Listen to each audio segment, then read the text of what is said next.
Okay, thank you very much, Apostolos, Evcharistopoli, to all of you. It's really a privilege and honor to be here on this beautiful island of yours that is not only beautiful for its location, but its people, because you are really at the forefront of a very challenging period. And I think you are role models and examples for the rest of Europe. So I'm really honored to be here. So thank you very much. Thank you for inviting me. I hope that this will be of service to you, of some help to you. And please feel free to talk to me, to ask questions during, after, and throughout this process. This is for you, okay? So this is supposed to be, and this was the instructions that I also received. This is supposed to be in service of you, how you can use crowdfunding in the future. So crowdfunding, maybe I can just, and you will signal me before you want me off the stage, and that's fine. But I just want to tell you where I'm coming from. This is not only about the refugees, this is about everybody who needs funding.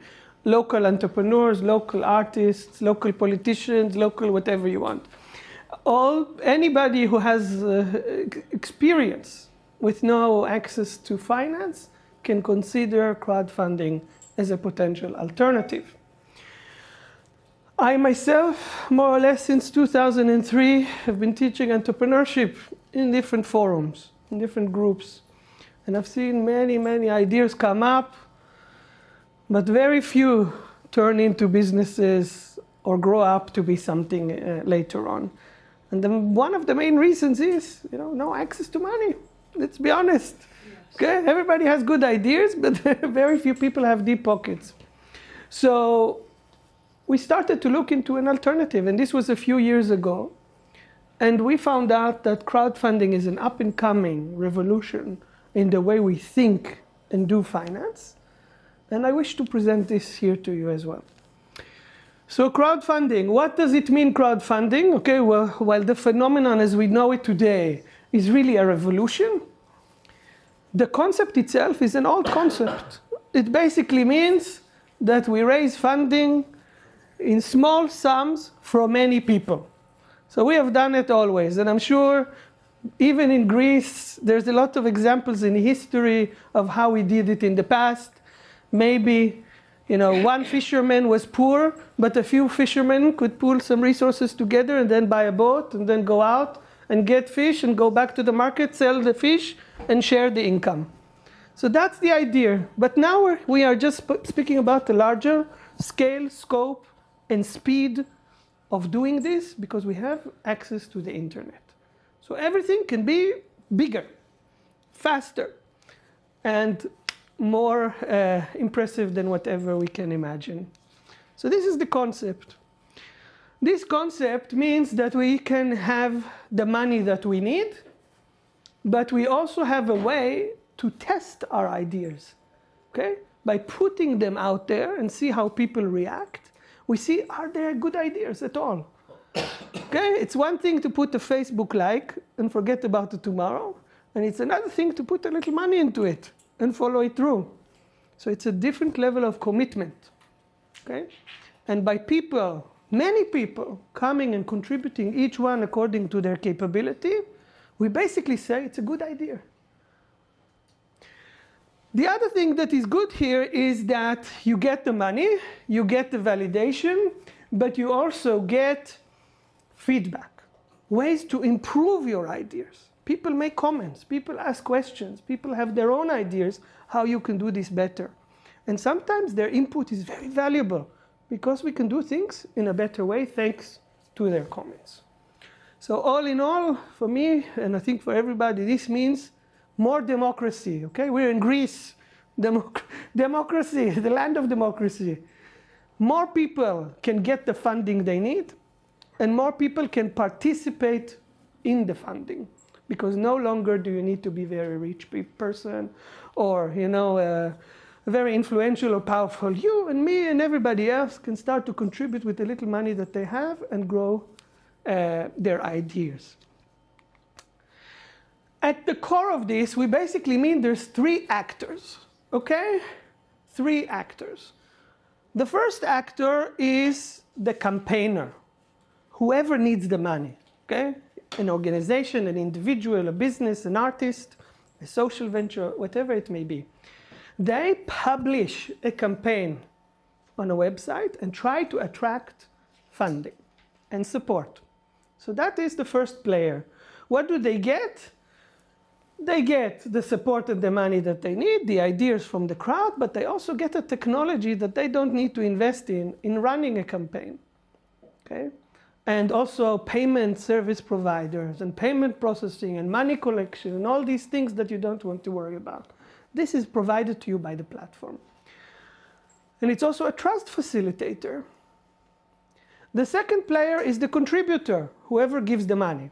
These are people, users of the platforms that either hear about your projects and go to make the contribution, or going to these platforms to seek good ideas and good projects that they can contribute to. So they get access to great ideas they can contribute. They have the possibility to influence the existence of projects, because thanks to their contribution, this is happening. And they have the power to distribute and sell distribute the information onwards. So they provide the commercial traffic into these different campaigns. And then you have the platform, which is basically the matchmaker, taking the people who want to support and taking the good ideas and giving them a room where they can meet and discuss and exchange money and ideas and so on. So that's what the platform does. It becomes a trust facilitator. It's a technology service provider that allows you to put your campaign, attract the crowd, and get the money you need. There's 4 types of crowdfunding out there today. Please come. And maybe we can move a bit forward so everybody has the space they need. Please, welcome.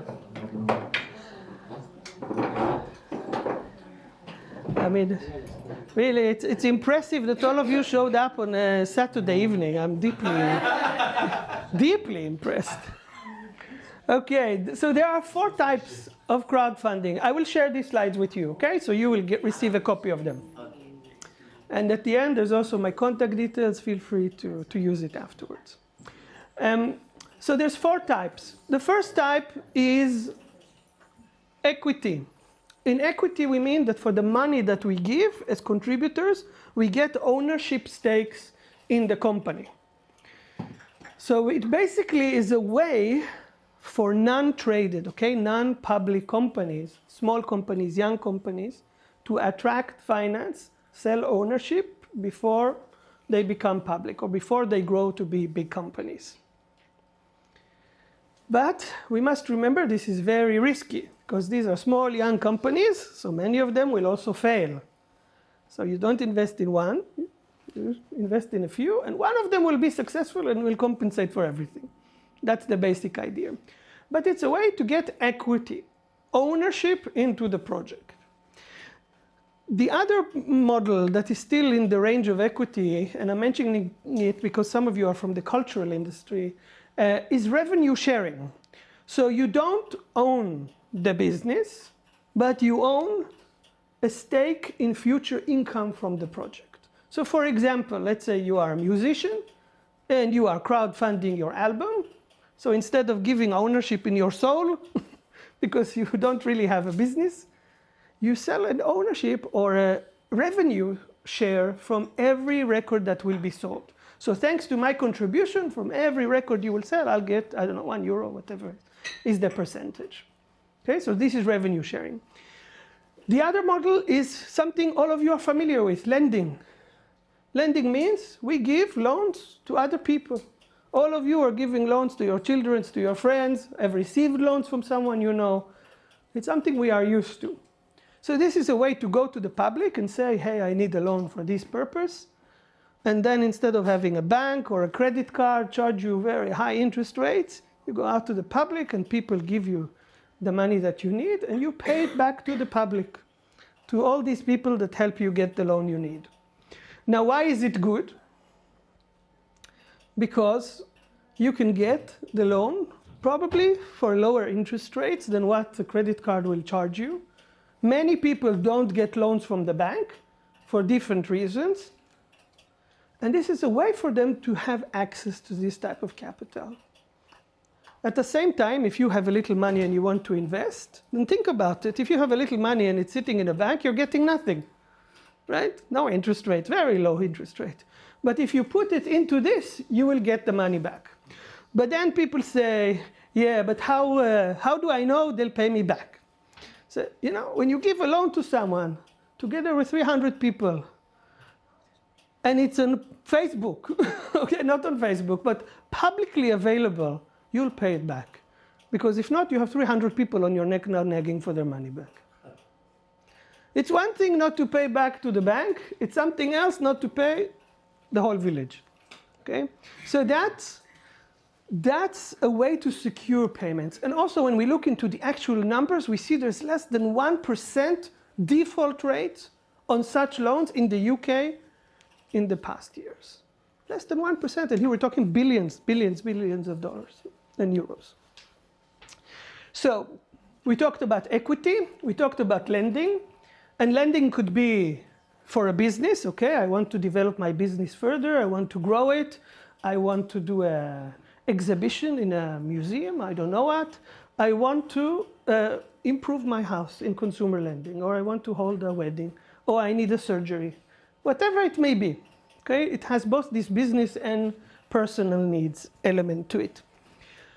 The next model is probably what you're most familiar with. It's the Kickstarter model or the Indiegogo, where for the money that you give, you get a product. Okay? You pre-sell the product in a way. Otherwise, think about it. You need to produce, to design, to order, to ship, to go through customs, to maintain, hold in a warehouse. All of this costs a lot of money.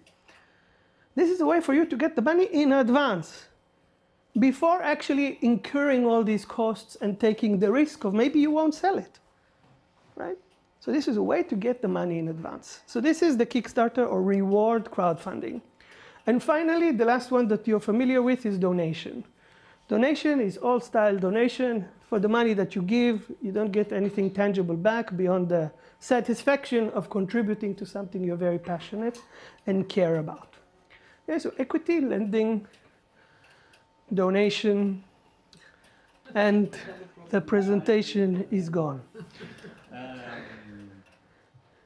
guess we can change something. Let's see what we can do. See. Yeah. Okay, let's just do it this way. So the point is that crowdfunding can happen throughout the life of a company, from the stage that you only have an idea and all the way up to the stage before you're going public or registering yourself on the stock exchange. But we believe that the most critical value of crowdfunding is what we call the value of death. Okay? After you milked your saving, your parents and friends and cows and goats, and before a bank gives you a loan, and before an investor will even meet you, you are stuck in that valley of death, and that where you need to survive to prove that this business is viable. And in that stage, the only source of funding today, basically, is crowdfunding. So we believe this will really help startups survive those challenging periods. Also think about it. If you're a startup or a small company or whatever you are, and you are able to show an investor or a bank that you ran a campaign, and 300 people, they said they liked it, and they didn't just say they like it, they put a little money into it, you will get that loan. You will get that investment because you have a proof that your idea is good. It's a less risk for the traditional institution. Okay?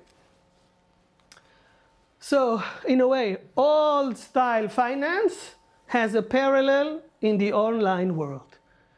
Instead of internal funds, basically we pre-sell the products on reward crowdfunding. Instead of taking a loan on our credit cards or bank loans, if you'll ever get them, we take a loan from the crowd. Instead of getting equity to angel investors and venture capital, we sell equity to other people who like our idea. And at the end of the process, we also see more and more matching program by government entities, okay?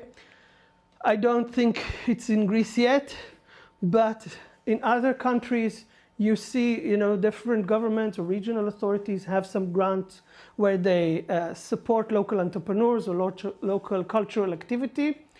And they basically tell these people, run a crowdfunding campaign. If you're successful, we'll match it from government fund. This is a way to reduce the risk and also to legitimize the use of taxpayers' money. Because the crowd, you, told the government you like the idea, so I can use your money to pay for and give that grant. So this is up and coming, and I'm sure will arrive in these shores as well. Now, just to give you a little feeling for the volume, okay? Many people tell me, yeah, but does it really work? Okay? What we see today in 2016 is $250 billion globally. 100 billion growth from a year before. In 1 year, 100 billion growth globally. It means this is more than doubling every year because people can start to participate in economic decisions that they were excluded from with the access to technology. The majority of the business, do you know where it is? Yes. Guess where? Greece? Gadgets, high tech. Ah, okay. Okay, you mean high-tech type of things? At least what I went in and saw, I was amazed that so many people are interested in putting money in ideas. It's true in the reward world, but not necessarily in all the other models. Okay? No, when we talk about lending and in equity. But let's talk geography. Which country is the biggest in the world in crowdfunding? Can you guess? US? Huh? US? No. India. No. China? China. China. China is gigantic, keeping the US 5 times behind. Okay? The US is 5 times smaller than China when it comes to crowdfunding. Why? Because this was an economy that grew fast, didn't have, existing system and existing commercial world, and this online world just boomed. Okay? So China is the biggest in Asia, the US is the biggest in America, UK is the biggest in Europe.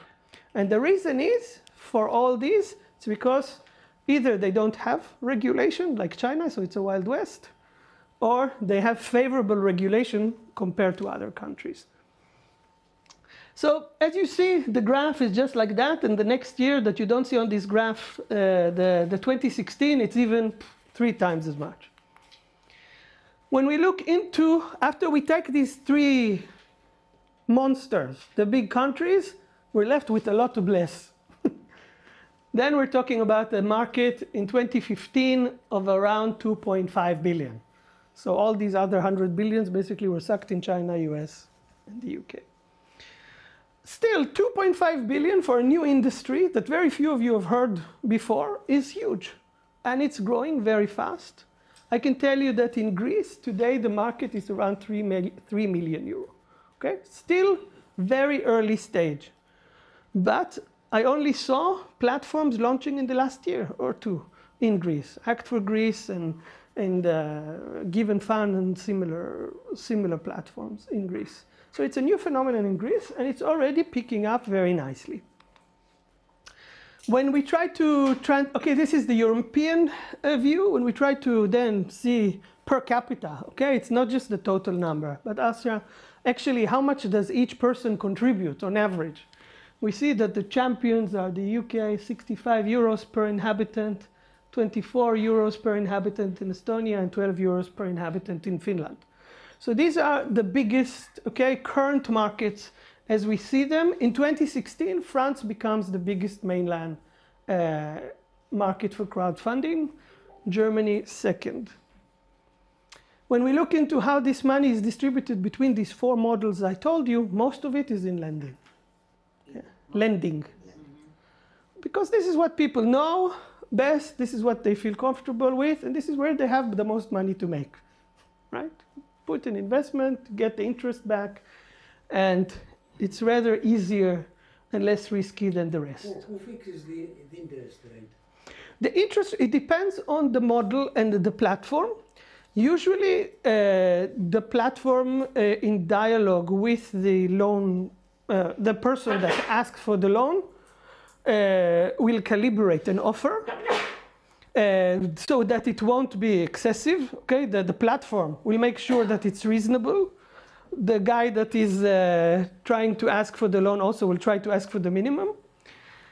But it's also about protecting all the investors, so you can't overpromise. So sometimes the platforms help calibrate with the guy that asks the loan.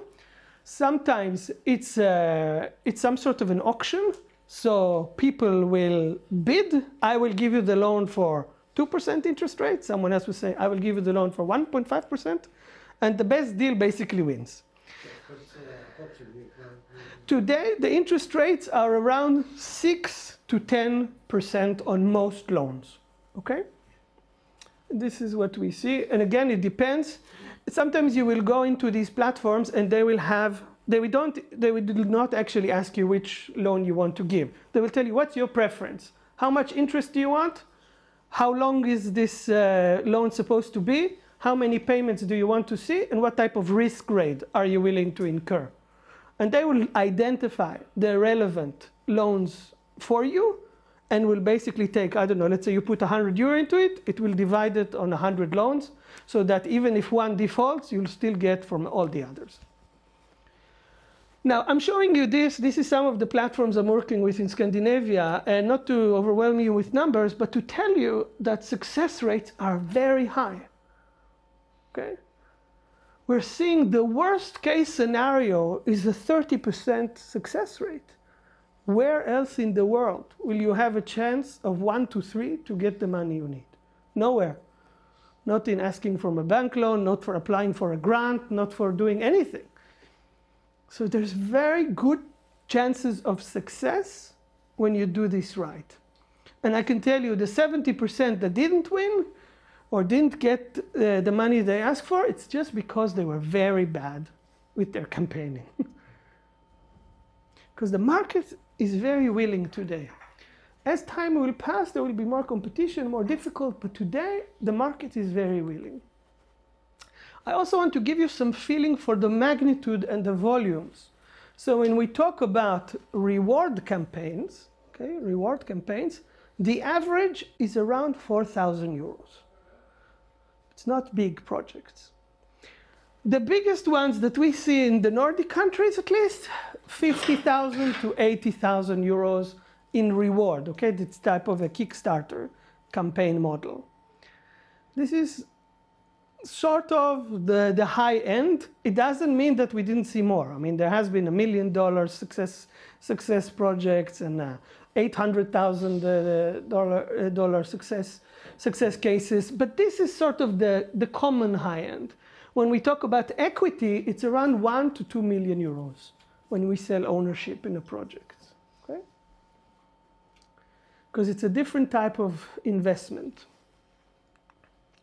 Now, I want to inspire you a little bit. Here is some cases from Greece. Successful Greece companies that have been running campaigns, for example, on Kickstarter, that is the biggest reward platform today in the world. And you see, I mean, they've been raising, these guys, Artipia Games from Athens, raised close to, $1 million. I mean, it's 943K for a few games that they've been developing. I mean, I'm not talking about software here. It's actually tabletop games. So it's quite a significant sum. Other examples for other games, but there's other things. Innovative pet collar, okay? So they have raised $88,000. So simple projects can definitely get modular battlefields. Okay, people who like to play with modular battlefields, £37,000. It's quite nice, I think, results for you to get inspired. And I can tell you that when you compare it to other places, this is small. Okay? So Greece is still at early stages, and I expect that these type of campaigns will only increase in value. This is from the commercial world, but I also want to show you from the non-commercial world in the context of refugees. And you see that there has been some very big campaigns of social entrepreneurship and social causes that have managed to raise nice sums. The biggest one that I know of is basically an NGO that gives carriers for babies. Okay, so they have raised $178,000 to buy baby carriers and distribute it to refugees. Maybe I can just show to you how does it look like. Okay, it's very important that we concretize these issues. So here is an example. This one is on a platform that is called Indiegogo. What you have here is a text of what do we want to do in this project. And at the side here, you see rewards. For $5 what you get, for $25 what you get, for $50 what you can do, and so on. And you put a video more or less explaining what you're trying to do. This is just 1 minute, so I'll just show you an example if the thing will work fine. That's the problem we had with sound.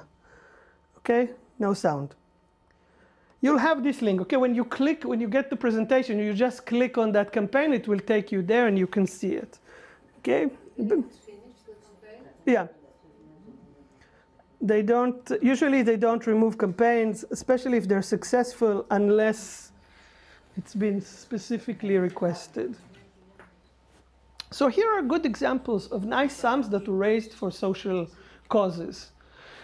Now, I want to be very practical here. So if any of you have an idea and you want to try this tool, okay, to get money, what do I need to do to be successful? So there's many things you can do, but I'll try to limit it to my 3 best advices to you. One is you need to be a very proactive networker. You need to really think, how am I going to advertise this and share it on social media and make sure that the noise and the word of mouth will pass from one person to another? How do I reach out to journalists, to bloggers, to influence leaders, opinion leaders that might write about my campaign or my project, and that will influence people to come and check it out. We see that any campaign that gets media attention, all of a sudden there's a spike in traffic with more contributions coming in. And even if people don't contribute, that they send it to someone that they know that might find it interesting. So usually a campaign will start with a little bump. That's your friends and family, the people you know immediately. Then you need to survive on a very stable level for a while and keep up nagging to people. And at the end, towards the end, you will see this spike. So never give up, because during the middle of the campaign, it seems like it's going nowhere. Okay, like it's stuck. But it's just that people like to procrastinate and they put the money at the last minute. So don't be discouraged. Keep up nagging, reminding, and encouraging people to contribute. So you need to be proactive. The next issue is you need to make this nice, pleasant on the eye. You need nice pictures, you need nice video, you need good text that will not bore people, will be to the point, will answer people's questions. What are you going to do with my money? I mean, don't just ask for money. Say what you're going to do with it. Why is it important to contribute? And also say, who are you? Make that personal appeal. Make it personal. Show your story. How are you involved? How are you linked to this? Because people relate to people. They don't relate to ideas. They would like to see you in the eye in this video and understand you and your concerns and your wishes and your dreams. For how long can the campaign run? On a reward campaign, it's around 30 days. Is a recommended period. I wouldn't run a campaign more than 45 days, because then it starts to seem like you're desperate or like it's not going well. In equity campaigns, it's a bit different. in equity, when you sell ownership, you actually start early by exposing some of the information, limited amount of the information early. And then when you actually launch the campaign, people should already be willing to invest in a way, and they jump on it. So it's usually shorter periods when you finally open for investment. But each case to its own. In the equity side, and I would recommend you to, soon I'll show this recommendation as well. In any case, I would recommend you check similar campaigns. People who ran similar projects, how much money did they manage to raise, from how many people, what seems to be working for them. And then use this as a good benchmark for your project. And finally, it's about being prepared. You can't just publish something online and money won't fall from the sky. This is not what I'm selling you. Okay? It's not, you need to work hard on this. And you need to prepare well. And you need to plan before the campaign and during and after the campaign. It's not a one-night stand. It's a long-term relationship. I'm telling you in advance. You need to be committed and serious and willing to invest so that it will work. Okay? Apostolos, you just tell me, but I think I'm soon finished with my part. So you have seen it before in Athens. We had a little seminar there for those from Solidarity, but many of you haven't, so I'm going through this. I want you to think about the campaign as a three-stage process. What I need to do before the campaign starts, what I need to do when the campaign is published, and what I need to do once the campaign is done. So at the early stage, before I'm launching the campaign, you should first of all create all the materials that you need, the text, the images, the video, have it tested, ask people to give you their comments, what do they think about what you've prepared, and then put it online. The other thing is to look into if you're doing a reward campaign, what's an attractive reward? And what's a fair price for that reward or whatever you want to sell? Because if you will charge too much money for something, people would think it's not fair. You're exploiting the opportunity. So look into what others have done and try to adjust accordingly. And make a plan for your social media engagement. What am I going to publish when? So you create content, you create news in advance so that you keep it alive. It doesn't seem like, give us money and then disappear. It needs to be a constant message that this is going well and that we are doing great things and we are on the right track. And people, once they start to get into it, then they're more willing to open up. When the campaign has finally been published, okay, and it's public, now you need to be very attentive because people will have questions. People will try to reach out to you and want to communicate with you, and you need to reply to that. You also need to send all these updates and information and try to engage bloggers, influencers, whatever, journalists that might be interested, maybe even investors, maybe businesses that would think it's such a great idea they want to be on board. So be very open. Be very open to these type of cooperations. And be responsive. And update whatever you are doing because things are changing, it's dynamic. And finally, let's say you've been successful, you did a good job, you got the money, you go to dinner, drink a good beer and a good wine, and then the work starts. Because it was not just about getting the money, now you need to deliver. You need to fulfill the promises that you did in the campaign, and that's why people gave you the money. And it's okay. Sometimes there's delays. Sometimes there's change of plans. That's natural. But you need to keep people updated. Don't disappear. Keep them updated and invest in their relationship. Because you must understand, these people have already decided that they like you and they like your idea and they gave you money. So they want to know what's going on, but they're also a long-term resource because if you run a second campaign, then they're your first army of supporters. And maybe they would like to buy more of your products. And now they have a stake in its success, so they will tell their friends to buy your products. Okay, so look at them as loyal fans and a resource that you need to continue to develop a relationship with. And of course, deliver on your promises, because you need to be honest, you need to be reliable, and it's important for it's for your operation in general, because that will very much dictate the image that you will develop. So a little fun figures for you. Campaigns with a video will raise 122% more money than a campaign without a video. Why? Because we are simple people. We don't have patience to read. We like to see the video, the images. It's a low cognitive effort. And only if I really like the video will I start reading the text. Okay? I have enough to read. So that is important. The other thing that is important is you need to have more than one person on the team. Don't make it a one-man show, because that's risky. What if that person decides they don't want to do it? Or maybe they're unable to do it on their own. But if you have a team, then there's lower risk, and there's also different responsibilities. There's more inputs, and the whole success of the campaign is higher. Another word of encouragement for you is that we see that if you have raised 30% of the amount of money that you want, you have a 90% chance of actually reaching the 100%. Why? Because we are sheep. The minute a few sheep, start walking in a certain direction, when there's enough sheep going in the same direction, the rest will follow. And the same with human beings. Once we see something is picking up, and many people like it, then we don't want to lose the train, and we jump on that wagon as well. That's the herding effect.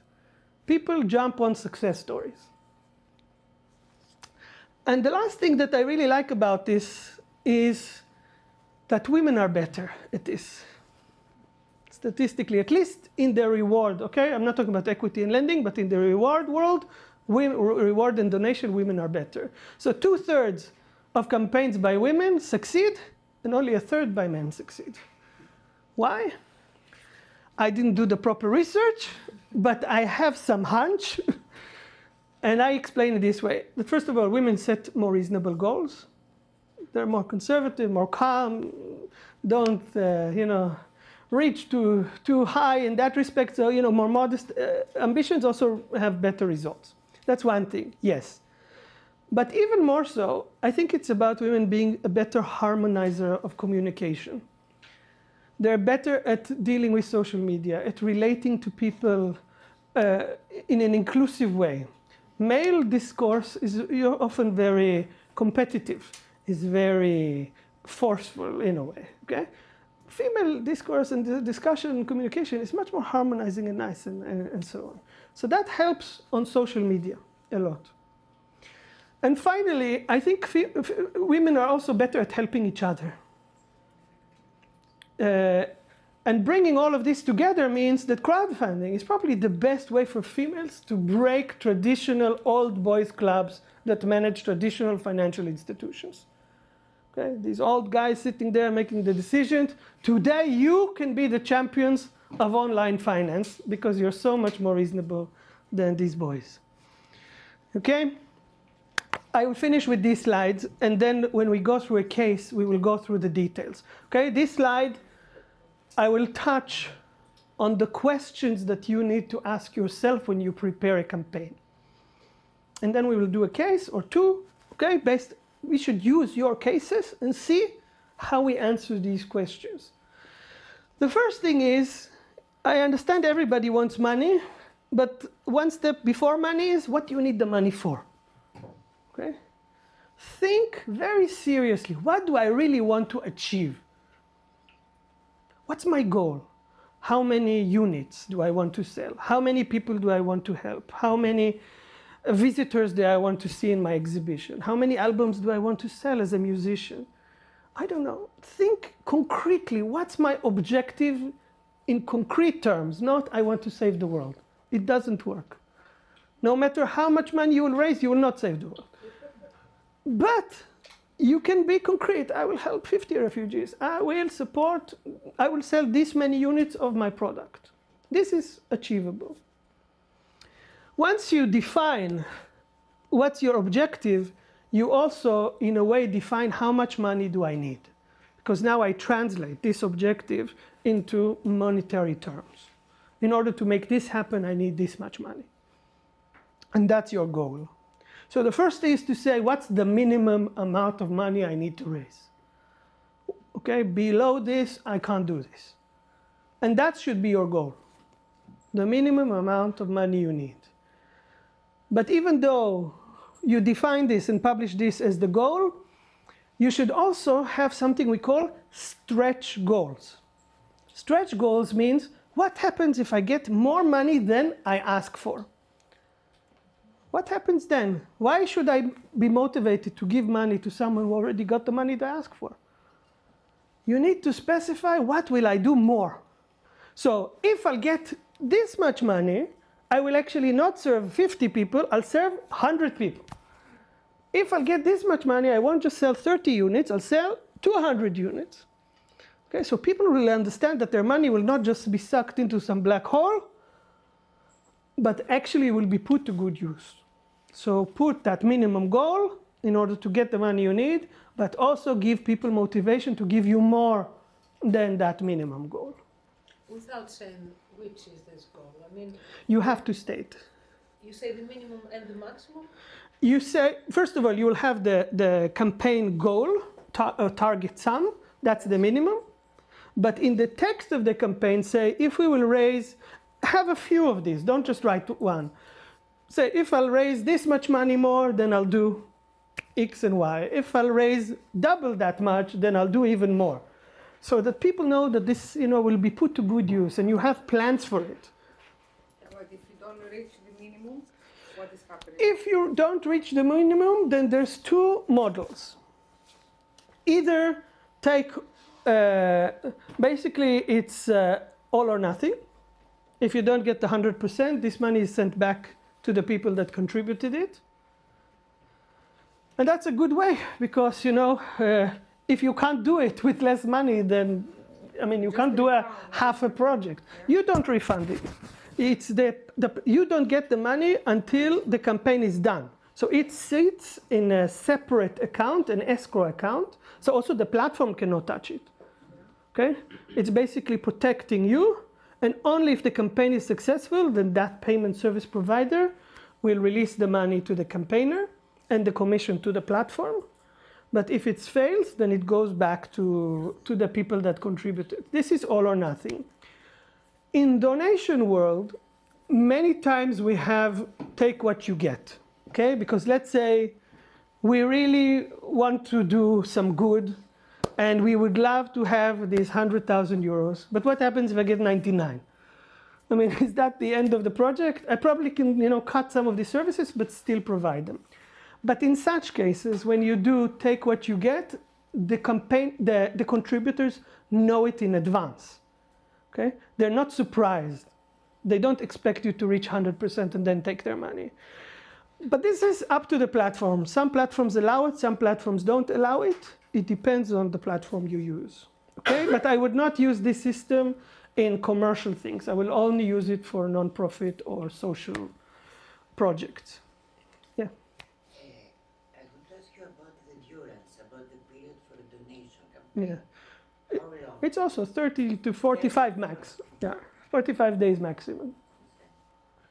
So we set the objectives in terms of what we want to achieve and the money that we need. The next thing to do is to choose which platform should I use, because there's different platforms. There's Greek platforms, there's international platforms. Basically, the answers to this is, where are my supporters? Okay? Who is likely to be a supporter of my project? Is it local? Then you should use a Greek platform. If it's international supporters, then you should aim for an international campaign. Okay? Look for where are your potential contributors. That's one consideration. The second consideration is, how much commission are they taking? Okay? How much is it going to cost me? So check out what's the likely commission that's going to take.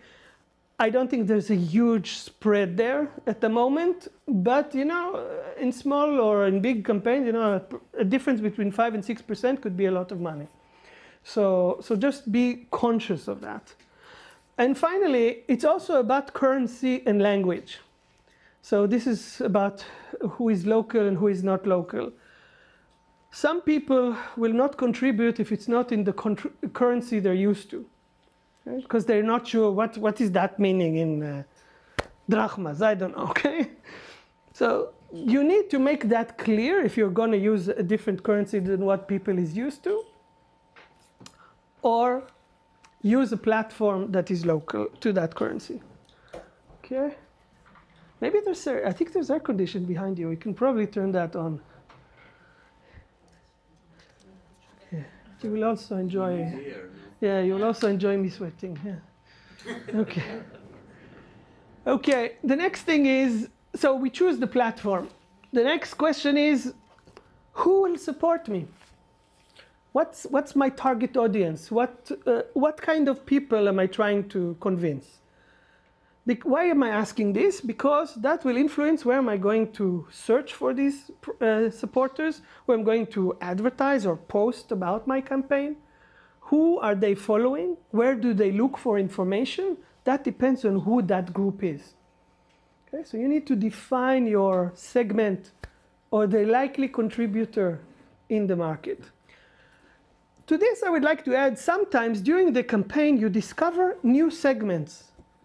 You didn't think that this would be relevant to something, okay? For example, these wet tissues, okay? They were developed for cleaning babies' bottoms. But after a while, they discovered that people are using it to clean their house because it's already wet. Maybe not in Greece, but in other countries. It's already wet. You throw it away. So people started to clean the house. And all of a sudden, these companies say, hey, we have a new use for this product, a whole new market. So they repackaged it, called it something else, and sell it as cleaning for the house white wipes. What used to be babies' bottom cleaners turned out to be our table cleaners. So think about this type of thing. Sometimes people will come and say, you can use this in this market. And all of a sudden you have a new market to consider, a new segment, a new group of people. So be open to that. Next is go to check what similar campaigns have been doing. This is what I told you. Learn from the experience of others. Also reach out to them, ask them, contact. In all these platforms, you have the ability to send them messages. Tell them, what's your advice? What do you think will work best? What do you think about my campaign? What do you think about my idea? Look what type of rewards or products have been most sold in that category.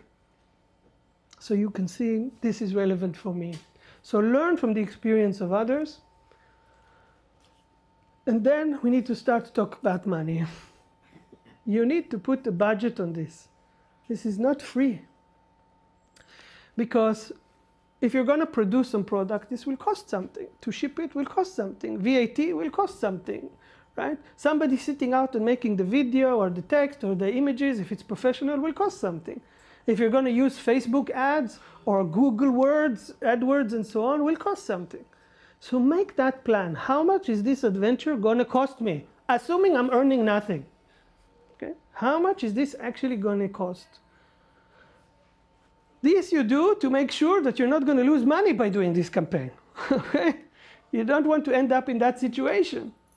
And the second is, it helps you when you price the rewards and setting the expectation for the minimum sum. Below that, I'm not going to lose money, right? This is the minimum I need with that minimum margin for any unplanned costs. So it doesn't require much. Use an Excel, list all the possible costs, consult the others, what type of costs they've been incurring, and use that. Now you did all the preparation, and you need to launch the campaign. So before you prepare the elements, you prepare your promotional strategy, what type of advertising you're going to use.